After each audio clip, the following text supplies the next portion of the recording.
महाराष्ट्राबरोबर आज आपण एका अशा प्रवासाची गोष्ट ऐकणार आहोत जी फक्त इतिहास नाही तर मराठी अस्मितेची ओळख आहे।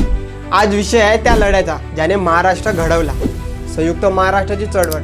मराठी माणसाने एक दिलाने लढलेली आणि जिंकलेली ऐतिहासिक लढाई। मराठी भाषिकांची ओळख ही काही नवी नाही। इतिहासकार सांगतात की 12व्या शतकापासून मराठी माणसांमध्ये सांस्कृतिक आणि राजकीय जाणीव तयार होऊ लागली, पण तरी ते राजकीय दृष्ट्या विखुरलेलेच राहिले। इंग्रजांच्या काळात ती विखुरलेली अवस्था अधिकच ठळक झाली।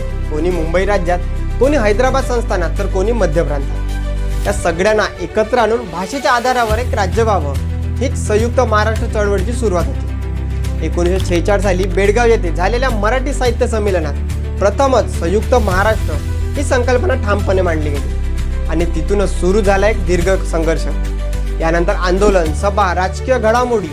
1956 मध्ये द्विभाषिक मुंबई राज्य निर्माण झाले, पण मराठी माणसाची लढाई थांबली नाही। कारण प्रश्न होता, मुंबई कोणाची? मुंबई महाराष्ट्राचीच असावी ही भूमिका अनेकांनी ठामपणे मांडली, पण केंद्र सरकारचा विरोध, गोळीबार, अटकसत्र या सगळ्यात 106 हुतात्म्यांनी बलिदान दिले। हा लढा फक्त राजकीय नव्हता तर तो स्वाभिमानाचा होता। शेवटी दीर्घ संघर्षानंतर 1 मे 1960 रोजी महाराष्ट्र राज्याची निर्मिती झाली, मुंबईसह। हा विजय फक्त एका राज्याचा नव्हता तर तो एकीचा होता।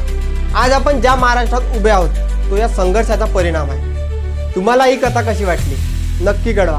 व्हिडिओ आवडला असेल तर लाईक करा आणि मित्रांसोबत शेअर करा। महाराष्ट्र रोर या चॅनलला सबस्क्राईब करायला विसरू नका आणि जय महाराष्ट्र।